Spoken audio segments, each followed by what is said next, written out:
Welcome to another really exciting episode of the Building Thriving Lifestyles podcast.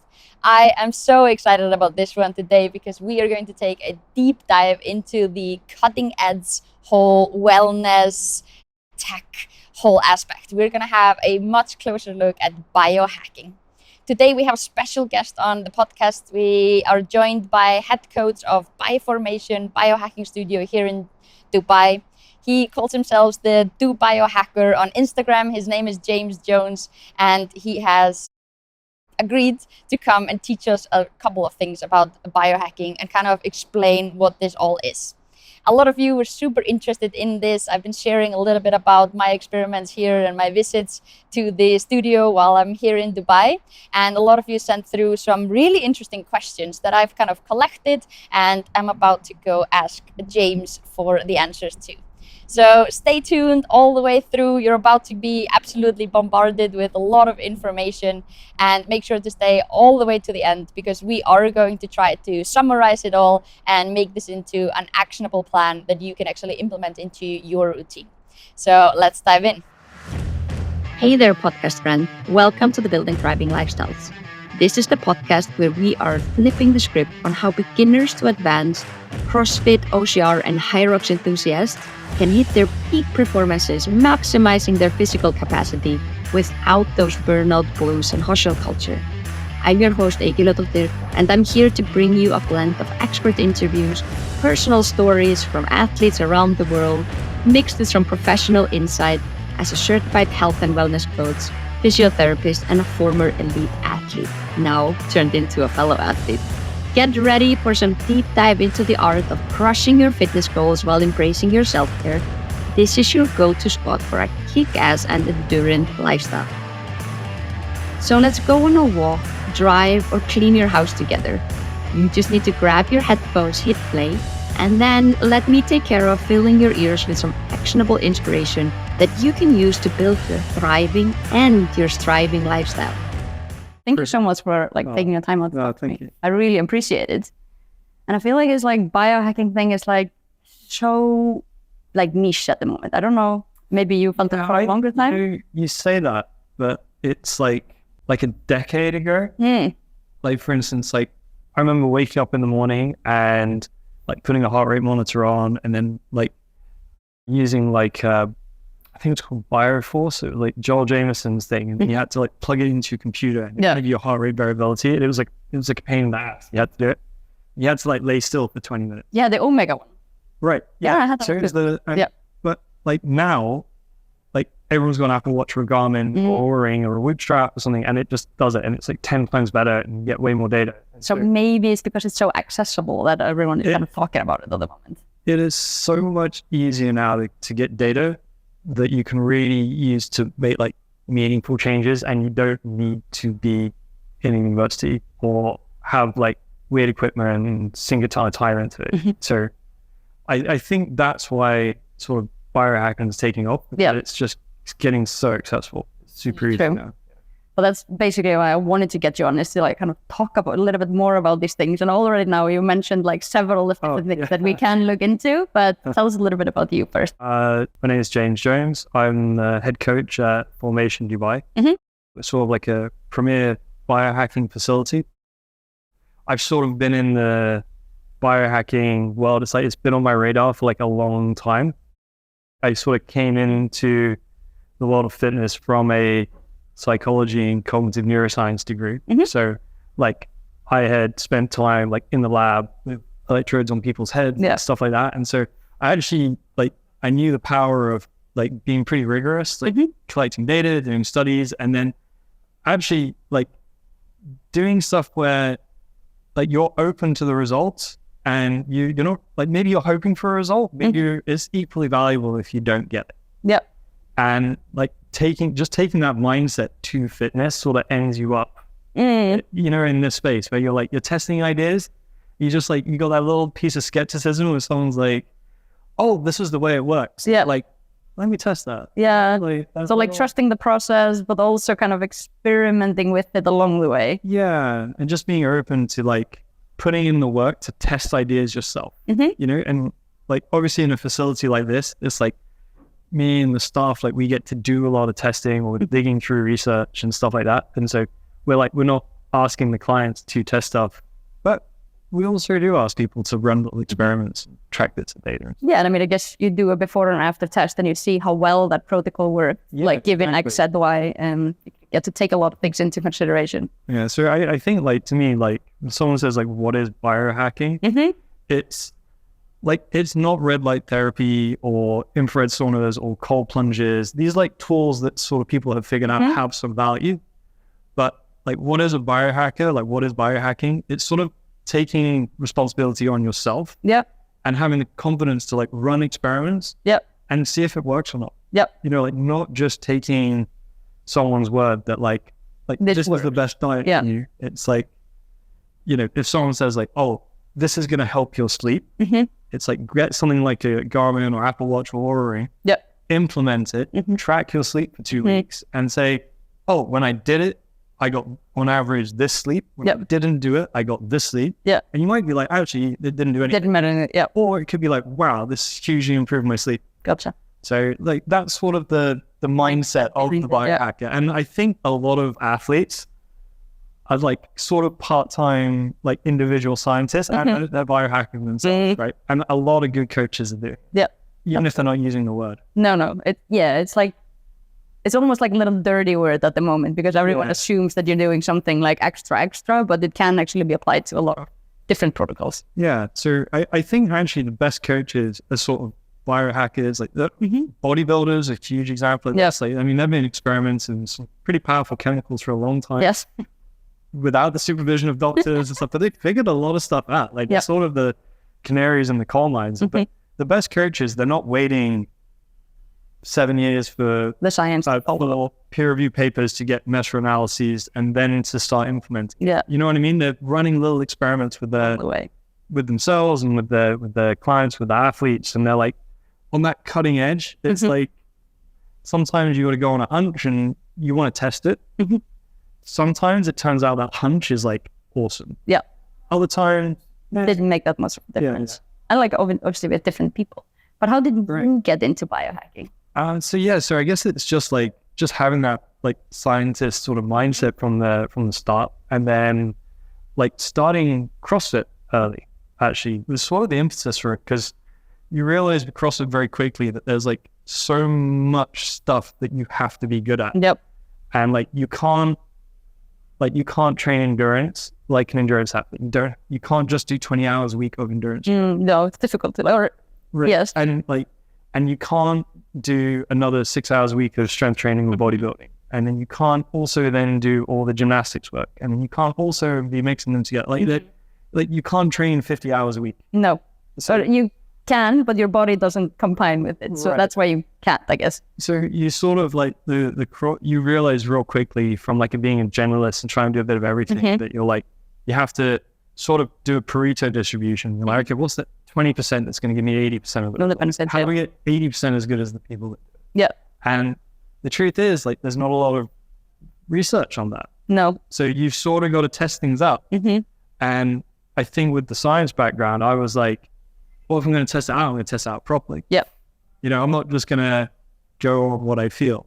You know, do you have like journals and Excel spreadsheets of everything? And like I remember like even like for CrossFit Opens, like doing calculations with like my CrossFit gym with like athletes, and it's like, okay, so actually, you know, if you've got to move X amount of weight in so much, you know, there's sometimes they have those events where it's like, you know, you got to move 1,000 kilos and and it's like, okay, so let's test it at 20 kilos, 30 kilos, 40 kilos. Okay, your kilos per second works out like this. You should go for 27 kilos. You know what I mean? And stuff like that. That was a specific qualifier. I remember that one. So so sort of always just having that like that scientist mindset, right? And it's just like, you know, test it, see what happens. Like maybe you find gold. And maybe you get injured along the way. And hopefully you avoid injury and stuff like that. Absolutely. But I think that like in the CrossFit world, it's like that's getting more and more popular because people are realizing like actually you only have so much recovery capacity. And also like, you know, early in the CrossFit days, like there was a lot of soldiers, firefighters, ex-athletes. It was like a lot of really fit people were the only people crazy enough to do quads. Yeah, they came into it with a whole different work capacity. Yes. Like I used to teach fitness. My entrance to CrossFit was that I used to actually coach in like a Les Mills system. Okay. So I came into it with the background of being able to do 15 to 20 like classes of air squats and push-ups and weights. So like I had a massive like training volume, and then CrossFit just felt like a normal continuation because I used to do that professionally. Yeah. But not everyone does that. So like if you don't have that kind of like big base, like I imagine, for example, like a firefighter, they go through rigorous fitness testing every year. Then you're kind of like, you have a little bit of a head start, I guess, when you start that CrossFit business. So it's like, so as more and more people that aren't athletes or crazy people are like, have like gone into CrossFit, that you can't train, like you realize that you can't apply what works for a 40-year-old mum that gets 5 hours sleep because they've got kids and they work and their husband's working and they also like to play paddle and you know what I mean? And they go for hikes every weekend, and with a 20-year-old soldier who's got like as good a recovery capacity as you could possibly get, and, like you realize pretty quickly like that you've got to find ways of like tweaking things individually because it's pretty different what people need. Absolutely. Even if the goal is all around sort of balanced fitness at the end, like how big of a bubble that can be is pretty different, you know, for what some people want, what other people want. Absolutely. Well, that is exactly why we're here today, to figure out what that 40-year-old woman can do to pick her and what that 20-year-old can also do to pick his. So I guess sort of there's actually sort of two approaches. There's sort of two schools in the biohacking world. And one is like very longevity focused. So it's like, how do I live as long as possible? And like you might have seen guys like David Sinclair or Brian Johnson is getting pretty big now. Dave Asprey is sort of like, how do I live as long as possible? Is it long as possible, functioning as well as possible, or just long as possible? There is like so like someone like David Sinclair might actually just be in just as long as possible. He doesn't really care about functions. As long as possible. And then like sort of on the other side of biohacking, like I consider the Liver King a biohacker. Because he is he is on like 20 different compounds. Like he is like on trenbolone and oxandrolone and like different esters of testosterone and growth hormone, and like he is like taking everything he can to be as juicy as possible. Have as much muscle mass, feel as awesome as possible. But like he's not really got longevity in mind. No, it's like a short-term like freak status. And not so much like about how long I can actually maintain and sustain that. So you imagine like Ronnie Coleman, also like professional bodybuilders, they're sort of there too. But like, to be honest, like any professional athlete, like if you ask any Olympian, like, would you sacrifice like 10 years of your life for a gold medal? Like most of them will be like, yeah, absolutely. You know, and so we've kind of got two very different approaches to it. And I think sometimes people will take one from one or one from the other, and they think that it's that one, or they think that it's that one. So kind of like mix that together. And to be honest, like most people are going to be somewhere in the middle. You know, like, and it's, you might be a little bit further one way or the other. And honestly, like that's an individual choice. Absolutely. So and this is so interesting. Like, well, that always explains a little bit about what the biohacking is, that there is these two schools. What do you kind of like teach and preach in here? Like, so, if you were to say that. I would say like we're actually pretty agnostic when it comes to that. And because I suppose at the core of biohacking is that sort of individual like piece. You know, it's individual experiments and you're individualizing stuff. So like, for instance, like we've had athletes come in here and like, you know, if it's a professional boxer or something like that, it's like, okay, you want to peak your aerobic system, your aerobic system as high as possible because you can make a lot of money if you're in 8 weeks if you're fitter, right? Like there's going to be a different type of training, different level of intensity than someone who's like, I want to live longer and be healthier. Yeah. I would say probably 90% of our clients are probably more in that space. In that space, yeah. like live longer, be healthier.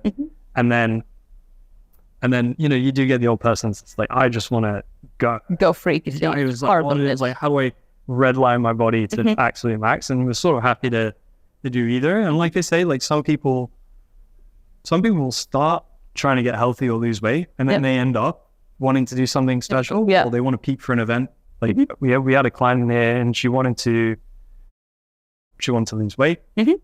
And so, over the course of a year, she lost, I think, over 15 kilos. And then it's like, what do I do now? So she was turning 60, and she wanted to go to Everest Base Camp. So then we did like a block training, a training block to like peak her. We did like altitude training and like some very specific stuff for that. And then she got to do that, and now she's like a little bit back on to maintenance. Very much like you like work hard for a goal, and then you kind of ease out. You have to ease off a little bit now. Totally. That kind of like answers the next question, which you absolutely were on about. This is like, who is biohacking for, and like, what can you achieve with biohacking? Like, so I think, like I said, like biohacking, it can be for anyone.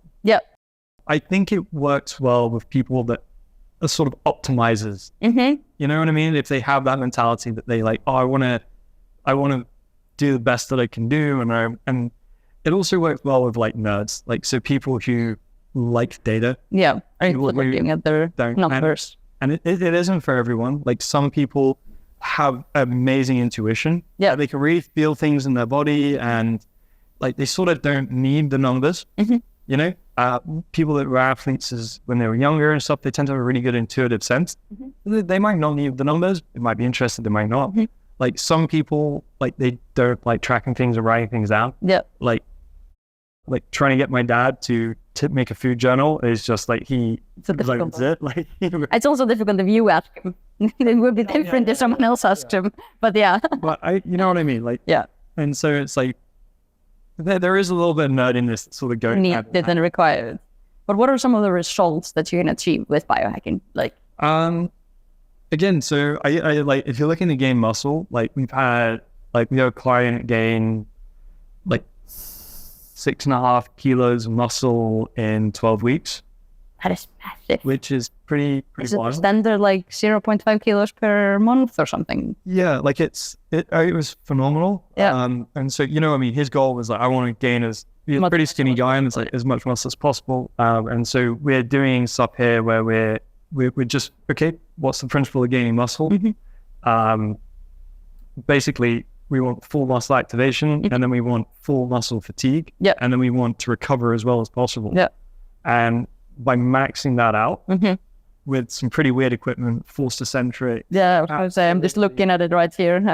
I've tested it out. Like using... It's pretty painful. Like using like some pretty specialist equipment. Like we can sort of be divorced from like, oh, we need to back squat, or we need to press or something. Like when you're looking just at muscle hypertrophy, it's like, okay, we need like maximum activation, and then we need like maximum mechanical tension in the muscle fibers, and we want to make them fail. And so we do you can achieve that safely as well, relatively safely. Obviously, there's always risk. And obviously, like that's a little bit of a different goal. Like you probably wouldn't be as good at back squats or deadlifts as someone who practices them. Like he's not aiming for a weightlifting competition. He's actually aiming for just that as a result. Like, I would say it's normal when it comes to like people looking for weight loss. You have a lot of people looking to lose weight. Dubai's pretty bad for gaining weight. You do not walk here like you do in European cities. Nope. And food delivery is like literally cheaper than groceries a lot of the times. And so people end up just delivering a ton of food. There's a ton of hidden calories in them. They end up eating more because they're bored. All of the social stuff is based around food and drink. And, you don't move like you do in the UK, especially in the summer. No. Now the completely different story. So it's very easy for people here to just not realize it. And isn't it called the Dubai stone? Like every gets a stone, which is 8.4 kilos or something when they move to Dubai. It's pretty common because it's so easy to get that calories and calories out equation sort of wrong. Racked up.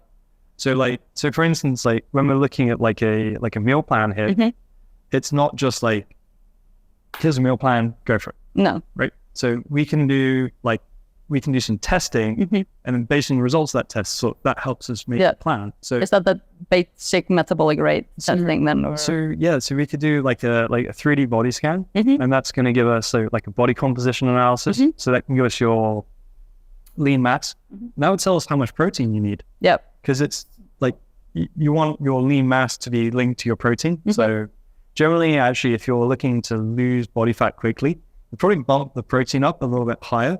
Because you want to preserve as much muscle tissue as possible. Weirdly, if you're maintaining, you probably have a little bit less protein. Yeah. You get away with having less protein. And then weirdly, actually, if you're bulking, you sort of don't need to be that high protein as well. No.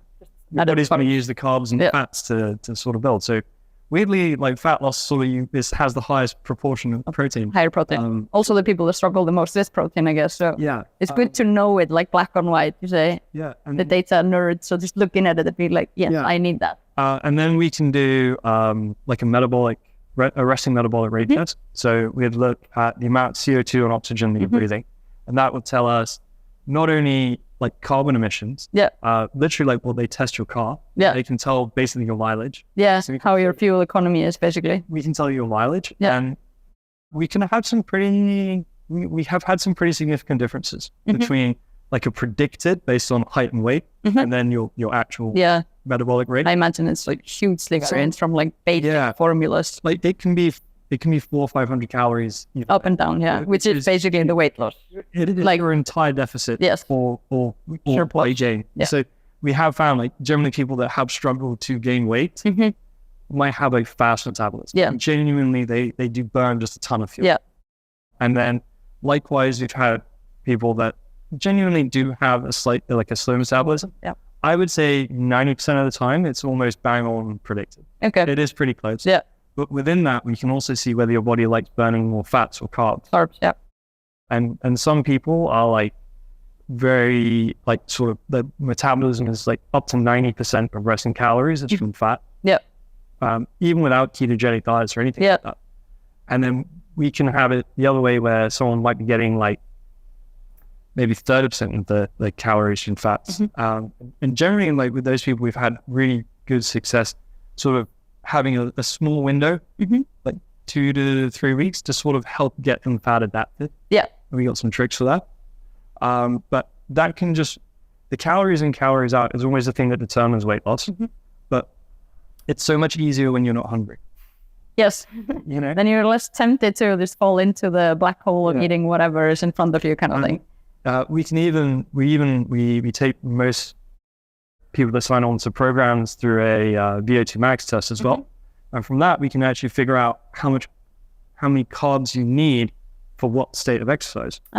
So it's double. It's not just measuring your oxygen uptake. It's also measuring how much CO2 you're breathing out. And so like we can see like someone's zone 2. We can see the sort of peak zone 3 or zone 4, and we can see their zone 5. So so when it comes to weight loss, we found that staying in that zone 2 where you're not depleting glycogen is like gold for losing weight because it just kills your appetite. Like if you're feeling a bit peckish and you go for a brisk walk, it's going to release fatty acids into your bloodstream. And we can measure that. It can be 2, 3, 4, 5 times as much. So you're sort of getting more energy into the system. You're like freeing up energy. Mobilizing energy, I guess, is the... but you're not burning through the glycogen. And that's the stuff that can make you really hungry. Because if you're low glycogen... You feel like you're like a bottomless hole after like a really intense workout. You're like, oh, I have to eat something now. And so like for weight loss and body composition, like it's not like there's no place for high intensity interval training or high intensity training. But at least initially, we usually sort of minimize that. Or we keep it very, very low volume because a lot of times these people aren't that metabolically healthy. And like it feels like a hack when they're like, wait, all I have to do is walk?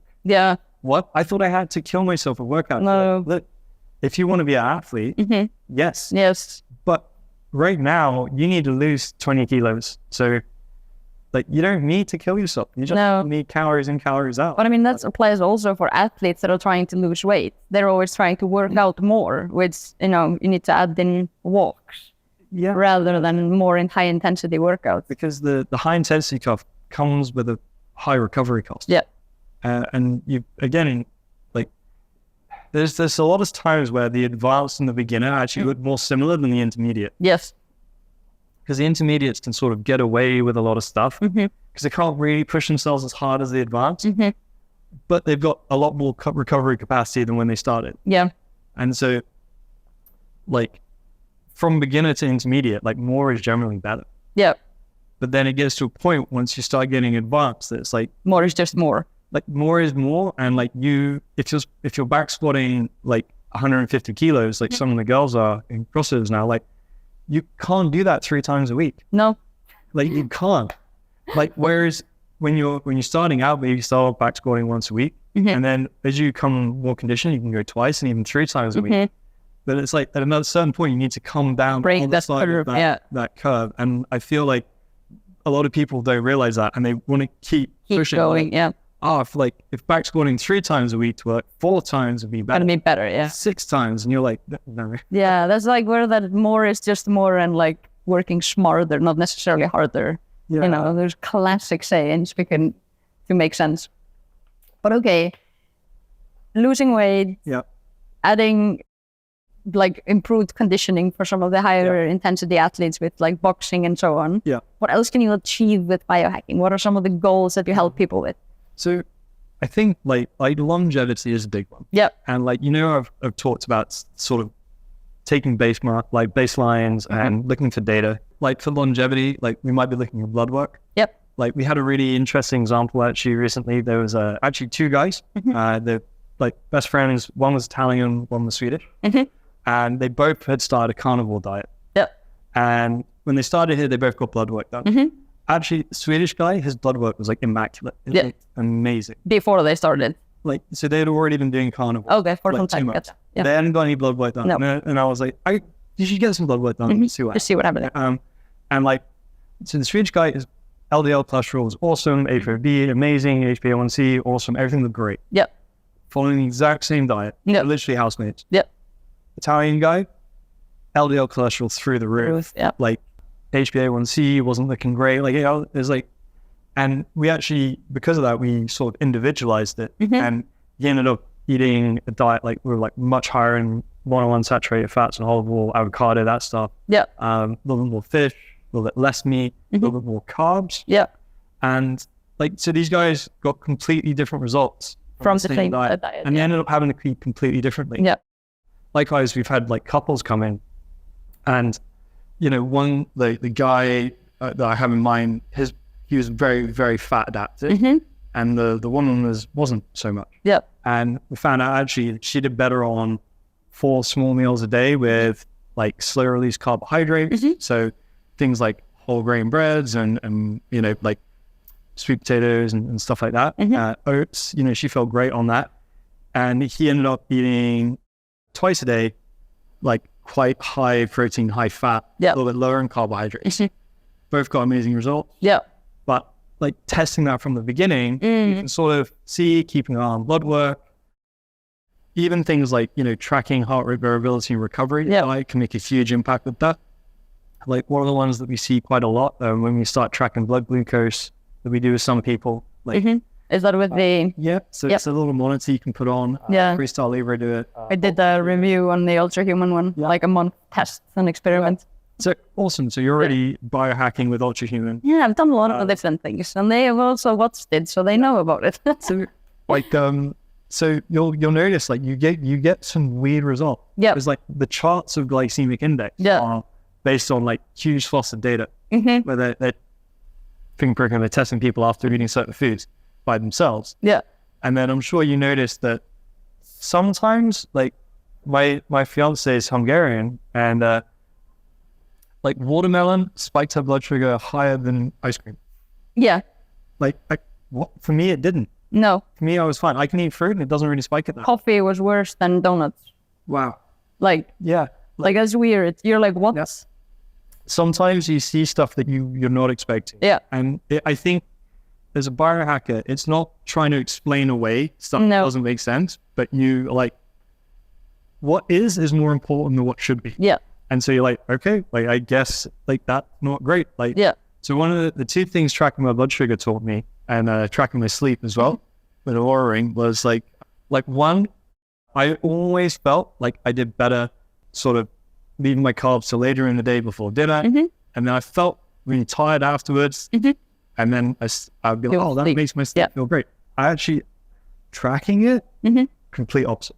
Yeah. My intuitive feeling was wrong. And I found out actually I have much better blood sugar control, much better energy, much better recovery, much better sleep when I stack my carbs earlier in the day, have an earlier dinner, and don't eat as much before bed. My heart rate drops way faster. My sleep scores. You're actually in a recovery state instead of being working on digesting. And so that's an instance where like my intuition, and then when I actually checked the data, were like opposite. And I went on what is instead of what I thought should be. And, you know, it ended up being popular. Like it ended up being very, very useful to me. Yeah, absolutely. You know, from a performance, longevity, recovery, everything point of view.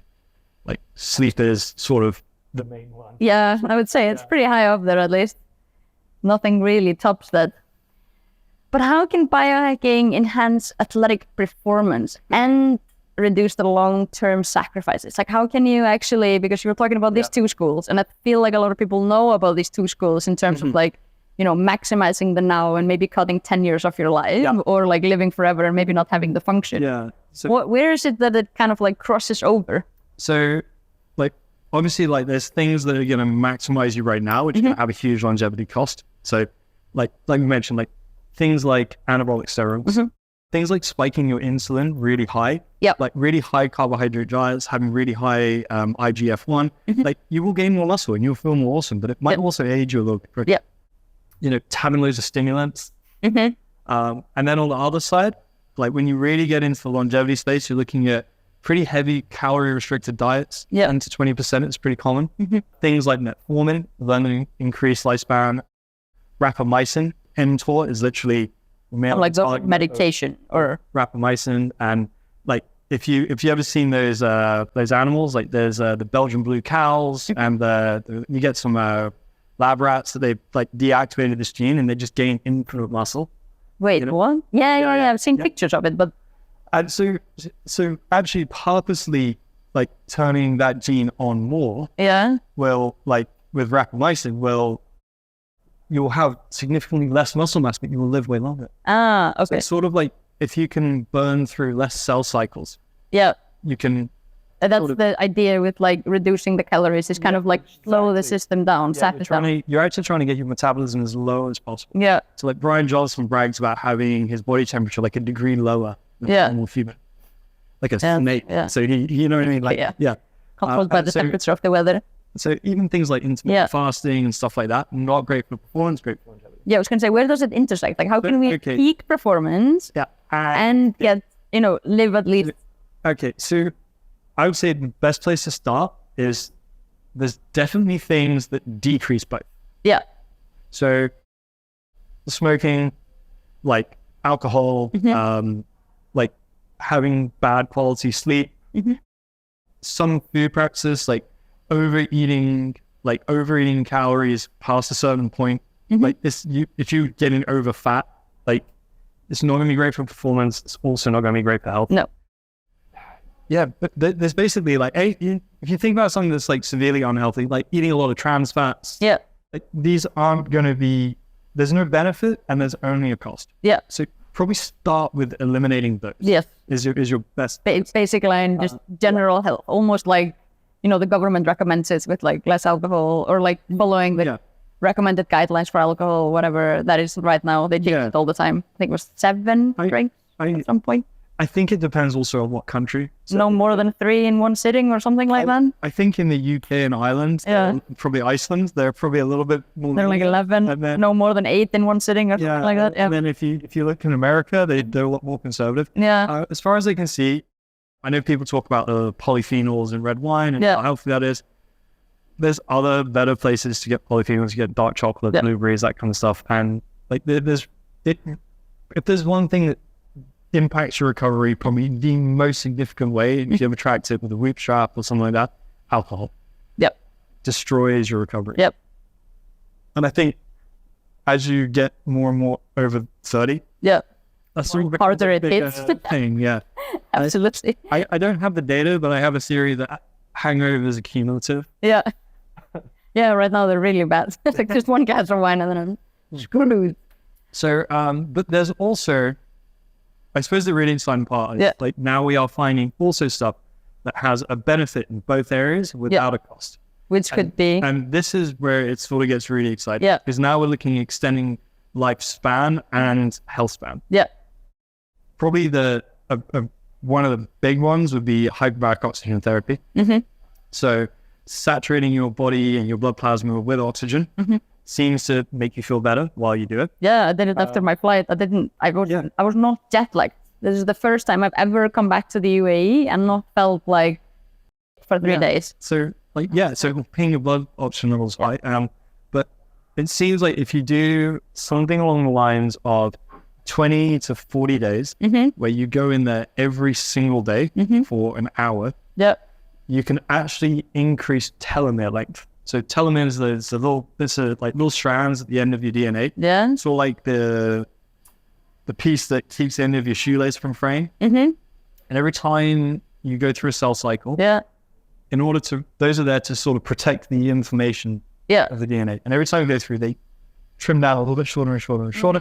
So eventually it gets to the point, and essentially the DNA starts fraying. So you get less accurate copies, and that's when you get senescent cells and cancers, a lot of stuff like that. These kind of protocols of hyperbaric oxygen therapy have actually been shown to lengthen telomere. Which is sort of crazy. That is kind of crazy. It's like literally reverse aging your DNA on a cellular level, which is like, it's almost unbelievable, but there's like now multiple studies coming out of Japan, Israel, and Australia that are showing this on a cellular level, down to the itty bitty ones. Yeah, and so that's sort of crazy because there's a performance benefit. So exposure to hyperbaric oxygen therapy has been also shown to increase VO2 max. It seems to work sort of through the same pathway as zone 2 cardio, and that there's actually a little bit of a stress from having too much oxygen in the system. To counteract that, your body starts producing more mitochondria. So, when you're exercising, you've got you can have over an order of magnitude more oxidative stress in the system, like literally just from exercise. It's never a lack of oxygen in your bloodstream that restricts your cardio. It's how fast your cells can actually absorb it. Right. And so you can get bigger, stronger, and more mitochondria just from high oxygen exposure, which is pretty crazy. Your body is like, I have to take this oxygen somewhere, so let me make more of these. There also seems to be sort of counterintuitively a mechanism to increase red blood cell count. Essentially, we're not quite sure why. I think it is because when you're in there, essentially your body sort of resets its signal to, this is normal. 100% oxygen at 2 atmospheres of pressure, 1.5 atmospheres of pressure. Nice. And so when you get out of that, your body sort of panics for a bit. And so why is the air so thin? And it seems like the couple hours it does the same as being in altitude training, to be normal. Tricks your body to think that normal air is altitude and sort of overcompensates for a little bit. That's really interesting. So it's really weird because I thought you'd get that more from altitude training. Which you do. It seems like hyperbaric also does that. It's kind of crazy. Just in a weird way that it thinks that you are at altitude when you get out of it. Right. So again, it's like sort of two different stresses that sort of help your body adapt and then make it stronger. Like generally, I would say that the stresses through hormesis and clearing out senescent cells and kind of stressing your body in order to make it become stronger are generally going to be the things where you're going to get double benefits. So exercise, whether that's like slow endurance training, that zone 2 training, high intensity interval training, strength training, like even flexibility training is the stress on the joint and taking it to end range of motion. Absolutely, So, even the act of increasing range of motion is also a stress. Interestingly, it seems like you can also gain a little bit of muscle from that. Like there's some yogis that get pretty jacked from stretching. No, I mean, it's not from stretching, it's from tensing around the end ranges where you're actually weakest. So like you can make anyone really weak. Like if I ask you to flex your arm and I hold it here, then you're not going to be super strong because it's like very at the end range. So by strengthening in end range, whether it's here close end range or long end range, then you gain more muscle mass because you're weaker. So you get more benefits. It's easier to generate mechanical tension. Yes. So stress is enough tension to make muscle growth. Yes. Yes. So other things that seem to have like sort of no like downside for performance and longevity, red light is really big. On the other end of the spectrum, UV light. Yeah. That's sort of a stress again. That's sort of a like, so your body will create more vitamin D, you'll feel better up to a certain point. If you overdo it, like again, let's look at the Liver King, super jacked and sort of always red and puffy. Yeah. Like you start running into things where it's going to start aging your body. Yeah. Red light is on the other side of that spectrum. And that seems to be very restorative. So you can get faster recovery. It seems to improve elastin collagen production in your skin. So it makes your face look younger. Yeah. It's sort of a nice byproduct. In everyone, skincare, the mask. Like blemishes, liver spots, freckles, they tend to go away. Yeah. If you do enough, which is kind of cool. The cosmetic thing is one thing, but it was also great. It's great for your body producing more mitochondria. It also seems to have an effect where it sort of helps kick out nitric oxide, which is like competing for the oxygen like on that cellular level. So you can get, again, like more oxygen into the cells. You feel better, you recover better. Like when that nitric oxide is kicked out, it's a vasodilator. Yeah. So again, like let's say you do a workout, like you have some BCAAs or protein shake. If those blood vessels are more open, you can sort of transport things around and recover a little bit quicker. So there doesn't seem to be a cost with the red light. No. Like there would be with like a tanning bed. Yeah. You know? They look similar though. Yes. They took me right back to my days where I used to go in solarium. That was 20 years ago. It was accepted back then. It's not as accepted anymore. Like maybe in Iceland you need that. Like I don't know. Yeah. In the winter I assume they keep making fun of me for being really wide. You probably don't need quite as much sunlight as someone who's not quite as fair as you. No. I mean I used to be tan when I lived here, but it's been 9 months, so there's that. But I really like these for performance. Is there anything that we're missing? Oxygen chamber, red light therapy. Is there anything we're missing that's kind of like has in both? So cold exposure, sort of cold exposure can be a double-edged sword. Yeah. I would say, so you do get some mitogenesis from cold exposure. So it can sort of help your body make more mitochondria. So that cold shock helps make cold shock proteins. So we've got some benefits there. It seems to also really help with blood sugar regulation, which is a huge part of sort of aging and performance and everything. Your body's very good at releasing glycogen and then very good at pulling it back. That can have longevity and performance benefits. And like not always exhausting the insulin system to do that, so that your cells can actually do that. Yeah, and so it sort of mimics exercise, like high intensity interval training in that way.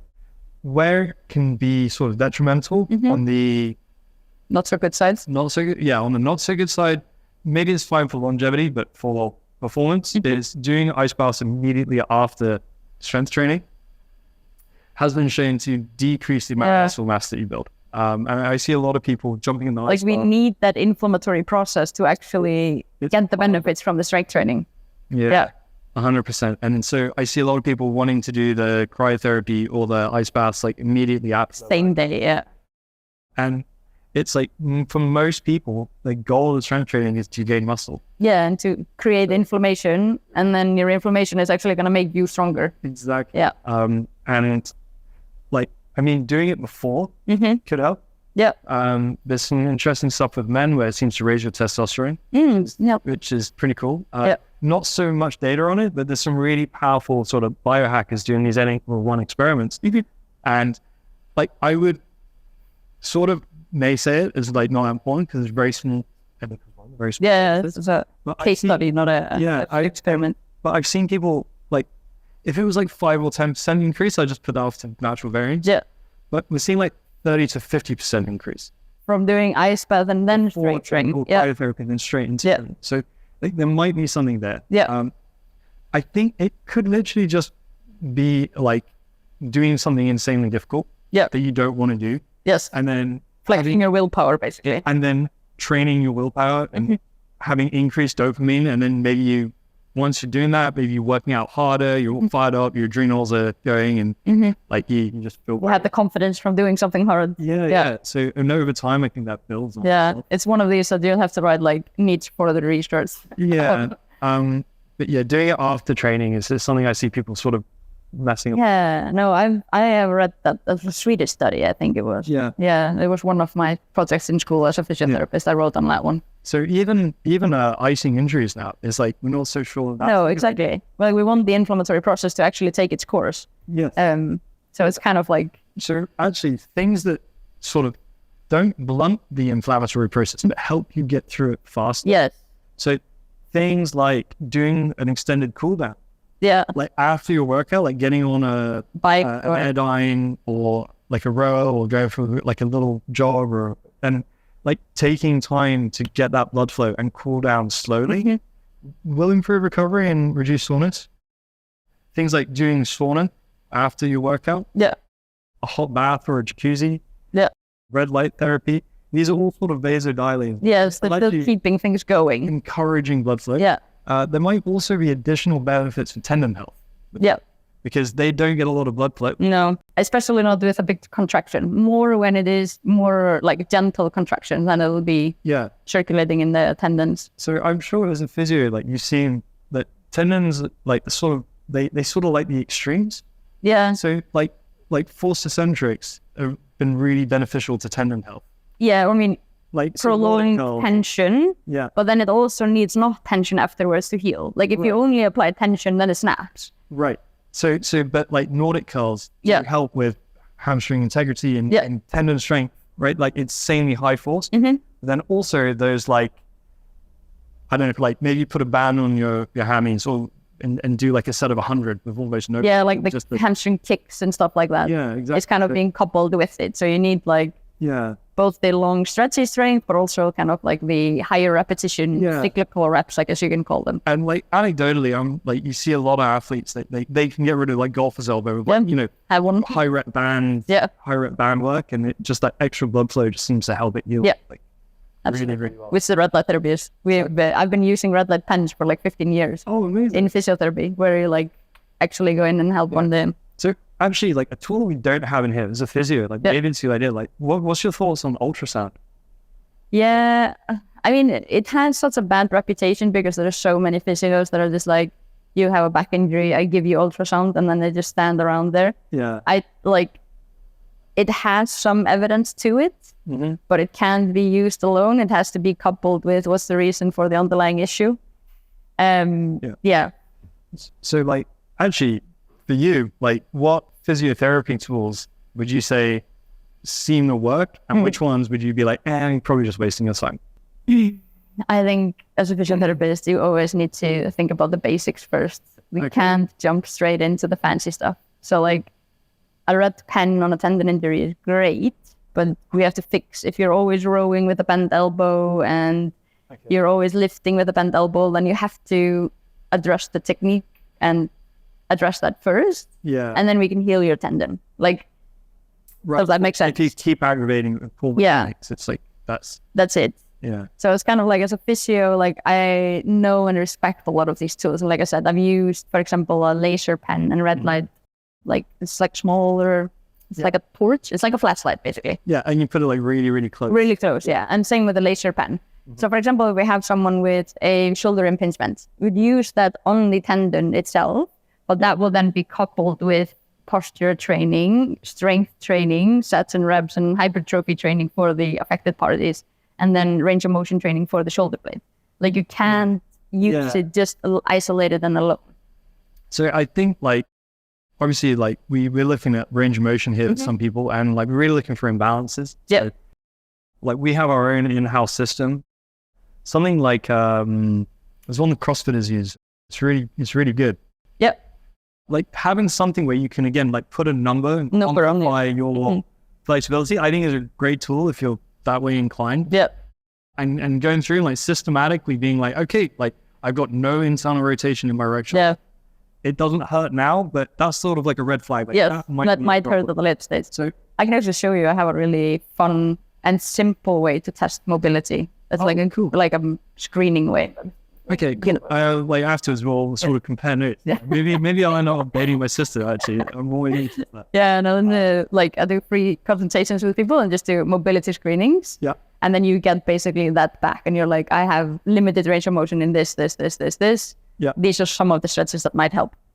So and it's like, you know, maybe you want to do some then like targeted, you know, foam rolling or myofascial release, do some stretching, do some activation. Or need some manual therapy, and if it's like a capsule is actually reduced or whatever it might be. Obviously, like here, we'd refer out. Yeah, of course. Something like that. You know, because we're no, they're not serious. Yeah. If someone's like injured or sort of like that, but there is some useful stuff. Like if you notice, like someone's got like 50% of the hamstring like missing in one leg, it's like that's like a red flag. Yeah, it's like someone else look at this and like even if you're not in pain now, you can ask them like, yeah, you know what, I do always like my back is a little bit sore. Yeah, and it's like, you know, again, like we're looking at data to sort of paint a clearer picture. And I'm sure you found like once you're doing these thorough assessments, like the intervention sort of presents itself. Yeah. You don't need to like, you're not overselling it or trying to force anyone in it. Yeah. It's like, do you want to work on this that we found in your data? Yeah. And then it's like, then you can obviously retest it. And, you know, like a month or 2 months, 3 months later, you can come back and be like, oh, like, look. Has this worked, or should we try something else? Exactly. And I actually think like sort of the faster you want results, like, the more frequently you could be doing that. Yeah.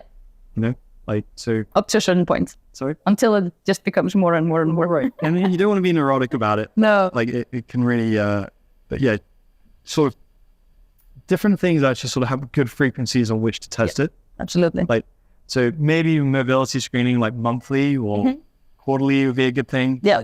Like, I wouldn't say like getting blood work done monthly is probably worth it. No. You know, like maybe once every 6 months. Unless you are testing something changed. Like if you're like, oh, I'm going to try carnivore for a month. Yeah. Then do it before and after, or with a 30-day interval. But like, yeah, if you're trying something with quite an extreme protocol, like that might be something. Like, I know like a lot of guys that go on like TRT, or if they're getting like thyroid replacement hormones or something like that. Yeah. Like you obviously want to get that stuff tested. Yes. Like see if it's very working. regularly, just as they're tweaking stuff to kind of see. But then it's more like baseline testing every quarter or 6 months or whatever. No, I think for blood tests, like 6 months to even yearly works pretty well for most people. Yeah. Like VO2 max testing, like you don't really need to do that like every week. I mean, there's a great training stimulus to do it. Not every week, but like every 2 months or something like that. That would be a great training stimulus as well. I'd say every 3 to 4 months is the time to do that. Probably the same with like 1 rep max testing. Yeah. You could probably safely test it every 3 to 4 months. You probably don't want to test 1 rep maxes every week. Not frequently, no. Preferably not.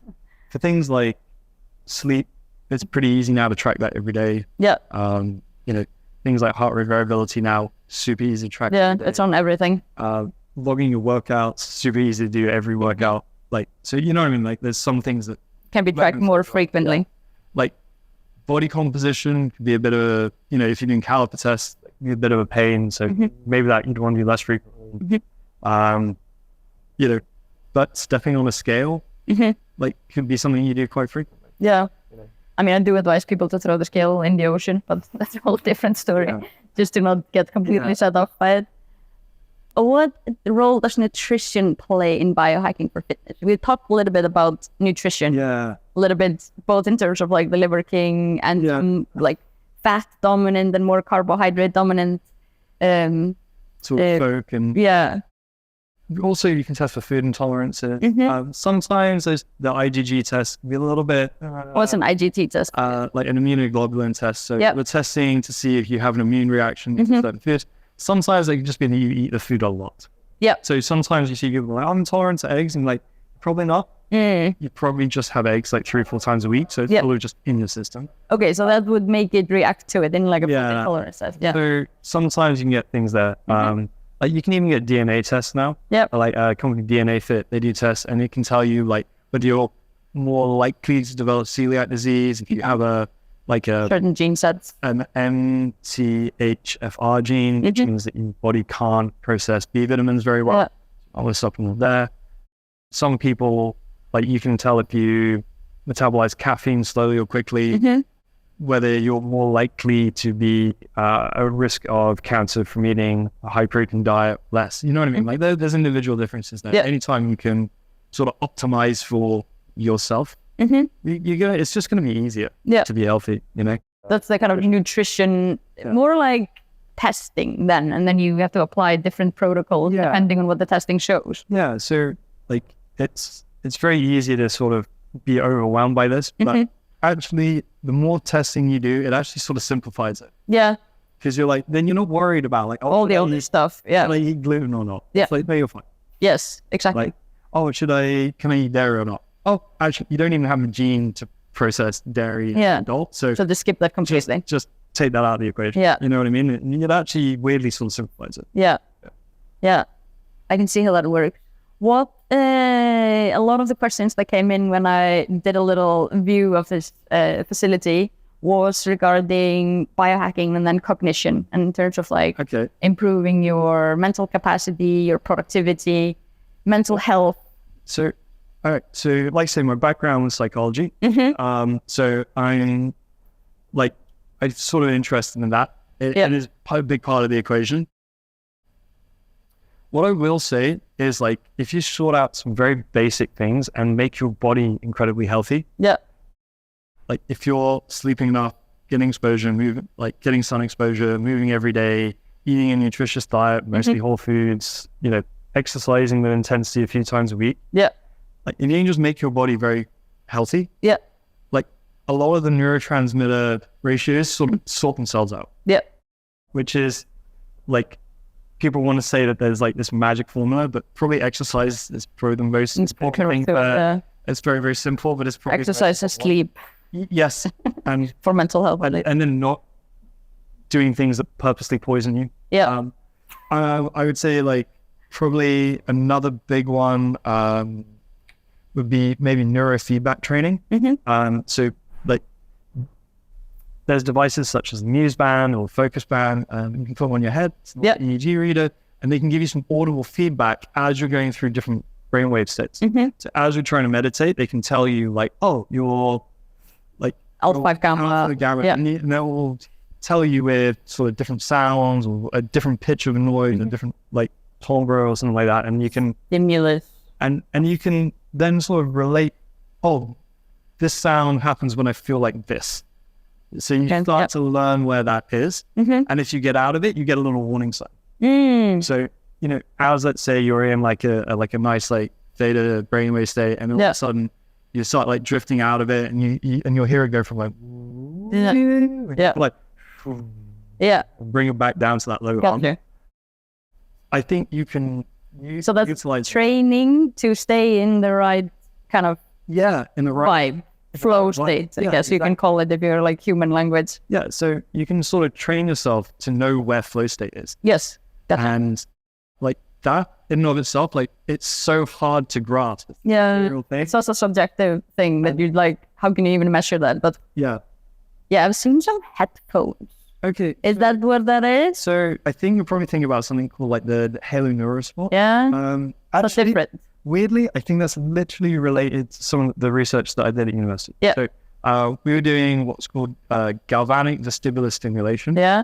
You run a light current behind your ears. Yeah. Like right here. That's straight into the vestibular nerve. Yeah. That insects the hippocampus, and like that has a role in spatial memory. So we actually managed to get people to be better at mazes by running a slight current through here. I've seen it through skill development. So like people that use it during weightlifting training, for example, to better understand where the body is in time and space. So that would probably be the same as a maze. So you can do it here, and then there's obviously different parts of the brain you can sort of be stimulated with, stimulated, which again, like, the research is pretty new. Like, it's only like the last 10 years, really, they've even started looking at this stuff.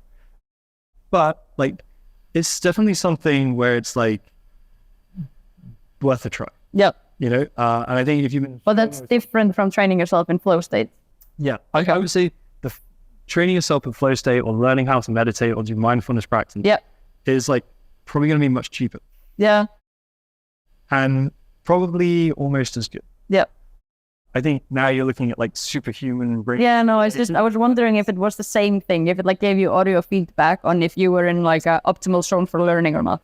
So I was just curious on the... Yes, because it's literally running a small current through your head. Okay, like, so that's treatment, and then it's more like teaching tool. Like, I mean, it's all very exciting. Like, it is all very exciting. Right. It's like an indefinite space of things. Like, we don't have one in here. If you know anyone, like, I'd love to try. Yeah, exactly. I'll see. Might be someone coming out there for the DCC. But then we're into like more of the more concrete like stacks. Like, what would be something that you would recommend to like a fitness enthusiast to put together if they wanted to start doing some biohacking for Earth?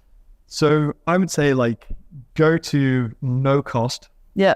Like probably something that we have here, which would be like our cellular health stack. Mm-hmm. So the idea of the stack is we got something called the PEMF. Mm-hmm. This is to sort of increase the negative charge of your cells. Mm-hmm.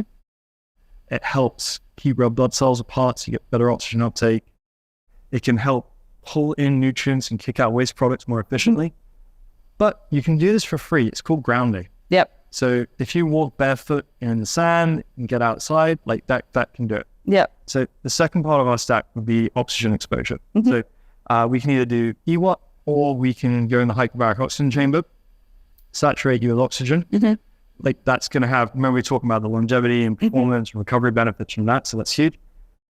There's some evidence that literally just breathing exercises and breath holds can do that too. Same. So after a breath hold, we've tested it with pulse oximeters. You can get after a breath hold, where you purposely dip your blood oxygen levels, let's say down to like 80. Do like a forced exhale. And then you re-inhale and start breathing again.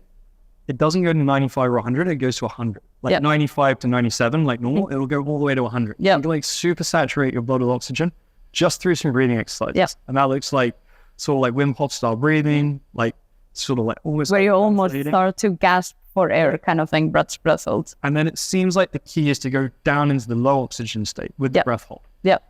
So that's on forced exhales, breath hold. Forced exhale and breath hold. 2, 3, 4, 5 cycles of that, you can really get your blood oxygen levels very, very high. And then the third part of that cell health stack is red light. Again, let's remember we were talking about kicking out that nitric oxide, getting more mitochondrial activation, vasodilating. And so if you went outside, sat down on the grass, did some breathing exercises, and then did it in the morning, like at sunrise or sunset, where the natural light is sort of being filtered through water. So blue hour, golden hour kind of thing. So if you just went outside, sat down in the grass and did some breathing for 15 minutes in the morning, you'd be getting a lot of the benefits of like some of the most biohacking, like some of the most advanced biohacking techniques. That is both for performance and for longevity. For performance and longevity.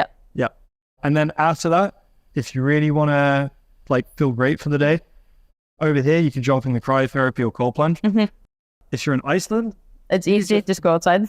just go in the shower. Have a cold shower, and that would cost someone nothing. No, it's something you could fit into a morning routine if you're willing to wake up early and like get some done. You'd feel amazing, and you'd recover better, and you'd feel better. You'd probably perform better in your workout that day. So that's literally zero cost. So that would be the one to go to. Yeah, it sounds very exciting. I'm like, ooh, planning. But okay, what if time and resources were unlimited and I was an elite athlete or just someone who was really looking to maximize my performance? How would I go about, getting this into like a regular routine? So like always start with the basics. Because if you're not doing the basics right, none of this stuff matters. I feel like it's like bouncing back. I'm like, oh my God, that's what I said. So like, obviously, like you need to get your sleep sorted. You need to be walking, moving daily. You need your nutrition, sound, and then like truth is you need bouts of high intensity exercise. So probably high intensity interval training, and you'd be pushing weights really hard. Yeah. But like most of the people that actually like are in this room and watching these episodes, they are there. Okay, they could add a little bit more sleep, but like they are sleeping solid sound 8 hours. They have their exercises in. What would so like places to optimize very, very quickly would be like go get some blood work done, find out what you're deficient in. So go get a DNA test done and find out what you're very likely to be deficient in. So maybe if you can't metabolize B vitamins, you can't methylate B vitamins very well, like knowing that you can fill in those gaps and very quickly like get you up. Like, there's a company in the UK we're going to start working with, I think soon, called Nordic Tanics. They do something called AIO. And essentially like you can give them blood work from an independent lab and they'll build you a custom supplement based on that. There's some other ones, I think Bionic do it as well. Valeo does it here in the UAE. Valeo. And so you can go out and just get the supplements yourself. Do a bit of research. You know, if you're into that, it's probably going to be more cost effective. But definitely knowing what you're deficient in is going to be a huge game changer. And then I think, again, if you're really looking to optimize, you know, starting involved like things like cold exposure, very, very powerful. And then before session or on a separate day, not right after your training. Do it before your session or separate from your training. Like try and separate it. Is there like a golden rule for like how long after your training session? So that you've gone through the inflammatory cycle in your... I would say probably 4 hours minimum. So we're not talking like 48 hours. We're talking like you could probably do it later that day. But you can kind of tell, like when all the swelling has gone down, when your pump has fully disappeared. When you're no longer looking so jacked and PC. Now, then is the time to go in the ice bath, not before. So like 4 to 6 hours after, like similar between session 1 and session 2. You always recommend that it's kind of like you've gone through a recovery phase, which is 4 to 6 hours. So it's similar concept. So like, I mean, there's probably even some benefit to spreading out your, like, let's say like HIIT training and strength training. If you're athlete and you're doing 2 days or a weekend warrior, you know what I mean? Like spreading those out as well. Like there seems to be a small benefit from splitting them up instead of having them in the same session, you know, and doing your cardio sort of separate from your training. Strength training, and definitely not cardio right after your strength training because it kind of ruins the inflammatory process. Or maybe actually some low intensity cardio could help. A little bit. But doing like longer Metcon intervals right after your strength training mildly spread somewhere. Doing strength training, then immediately trying to set a PR in your 5K. It's difficult. Probably not. No, counterproductive. Probably not the best. So let's see. Well, optimized. And then I guess you're starting getting into like the really crazy things like some supplements. A great supplement that doesn't seem to have. Remember to talk about metformin and resveratrol and rapamycin, which might have these sort of longevity benefits, but not maybe health span benefits. So NAD, NAD plus and NAD plus boosters. So you have to explain what that is. I don't know. So NAD helps for sirtuins in order to bring fuel to the mitochondria for oxidative kind of energy. Somewhere in the ATP process. Exactly. Okay. So part of the Krebs cycle. Yes. Right. So like if you can, as you get older, your NAD levels drop.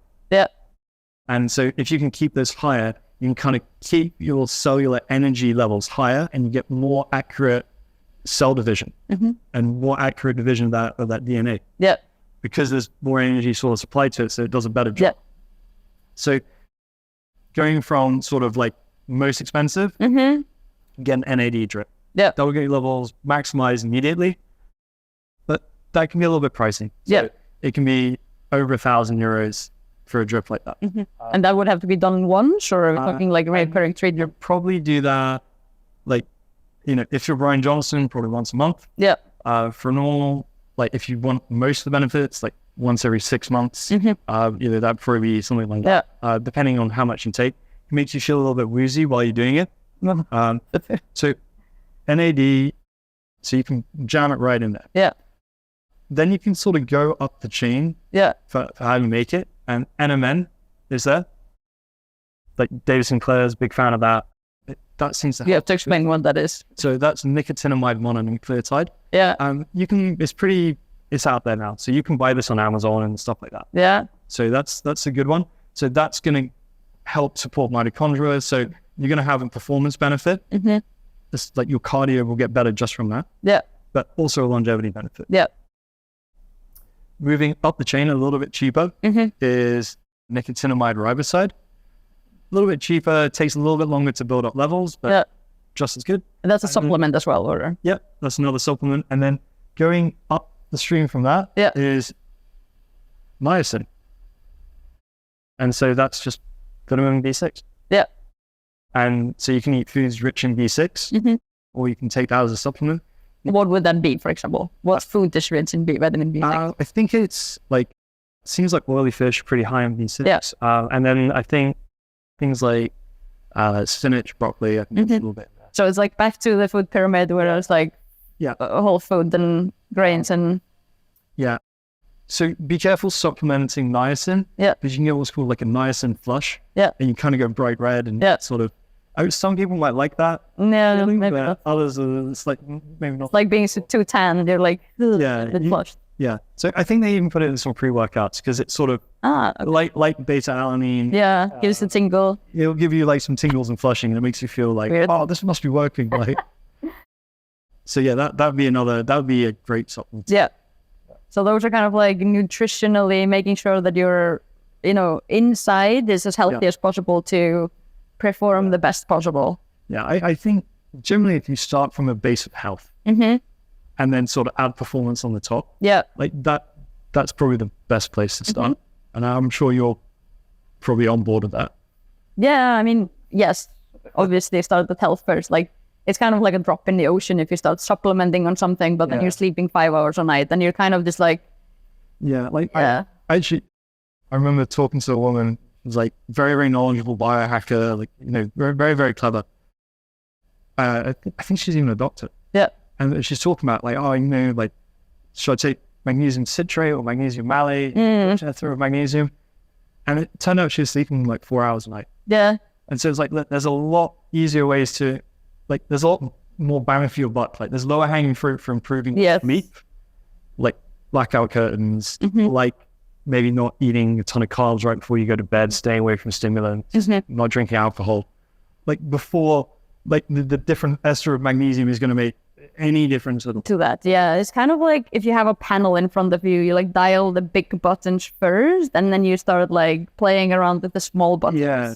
And I feel like a lot of people are interested in biohacking. They go straight for the small buttons and they ignore the big ones on the bottom. I would say that's probably the biggest like pitfall for like biohackers. Like it's almost like they're using the minutia to distract themselves from the fact that they're not doing the basics. Yeah. And I think CrossFitters actually are generally sort of better at that. Yeah, I mean, I think just due to the nature of the sport, like if you have been doing this for 5 or 10 years, like you have to actually be doing the basics, because if not, you're falling apart already. So like you kind of, it filters people out that are not willing to use the big button. Yeah.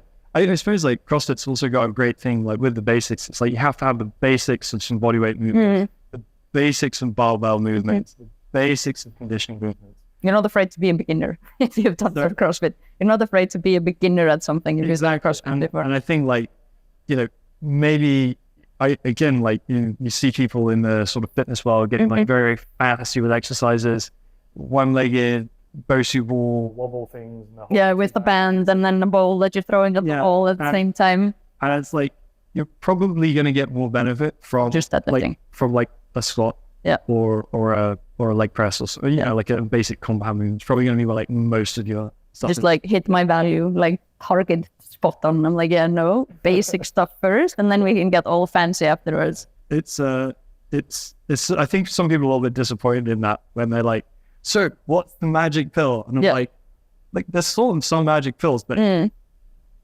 it sucks that it's like high intensity interval training. Yes, like, that is the magic pill. It's like, and it sucks and it hurts. Yeah, go do that. Yeah. So a lot of the really sort of biohacking tools that people fall in love with and get really excited about are actually sort of exercise or fasting mimetics. Yeah. They're sort of copying what exercise and fasting does, like on that, like a little bit stress then. Yeah. But if you're willing to go through just getting the stress, you get a lot of the benefits just from that. Yep. Yeah. I'm thinking, how do we summarize this for people? Where do they start? What's the first step? And how do they like gradually level it up? So I would say, obviously, start with the basics, and then from there, start looking into assessment tools. Yep. Like start trying to put numbers on whatever you can. Yep. Like put numbers on your strength. Make sure you're tracking the list. Like time your workouts. Yep. Like get benchmarks of that. Like maybe if you want to go more in depth, like see what your metabolic, like what your metabolism, get a body composition analysis, do a VO2 max. Yes. Test your flexibility, get some numbers on it. Yep. Look at your like difference between like your power and your endurance. Look at your strength, like look for imbalances. Like what's your right leg doing compared to your left hand? What's your pushing doing compared to your pulling? What's your hinging doing compared to your pressing? You know what I mean? Like all those 5 tests is exactly what the startup consultation is. So okay. So like, get these things, put numbers. Yeah. Then look at tracking the sleep, your heart rate variability, your blood glucose, with a continuous blood glucose monitor. Look at getting blood work done pretty regularly. And with all these things, like basically what you're trying to do is probably like 80% of it's fine. Yeah. And you're just trying to find, okay, whichever one you can optimize. What isn't where it should be? Yeah. How do I just put that one dial up? Yeah. And sometimes you'll notice like just pushing that one thing up, sort of everything falls into place.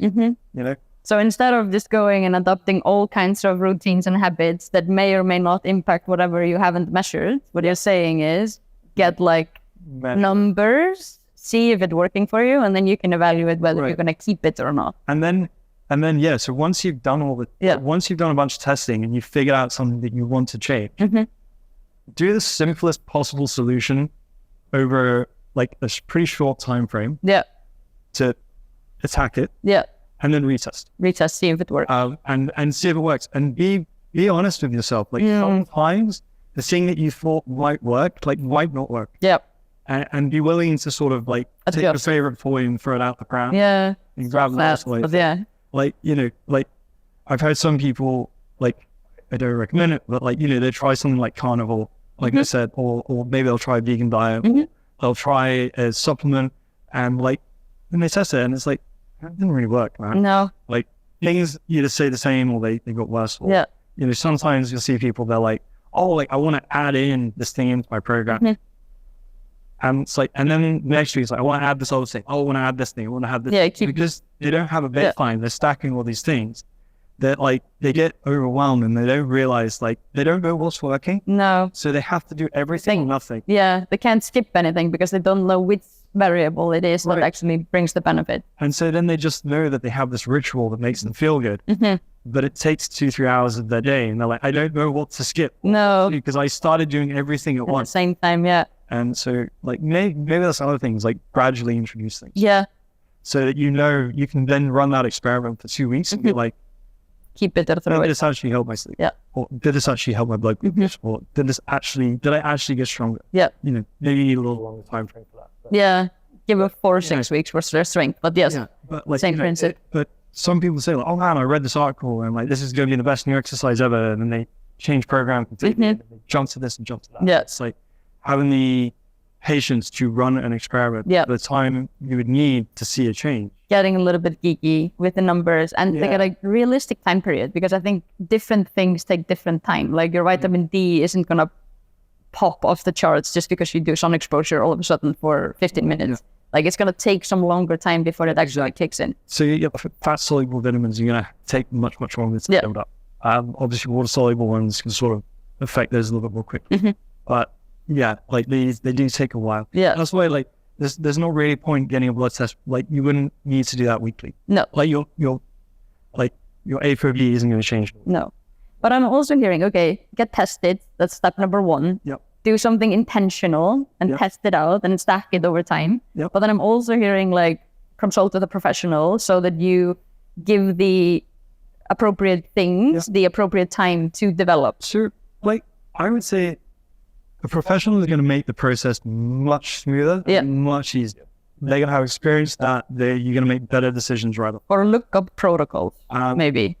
But like, I would say, you know what? Like, if you're that way inclined and it's not dangerous, like, try an experiment. Yeah. Like, just, you know, like, is it that big a deal? Say like, okay, like, what happens? It could be as simple as like, if I include like a fistful of greens with every meal. Yeah.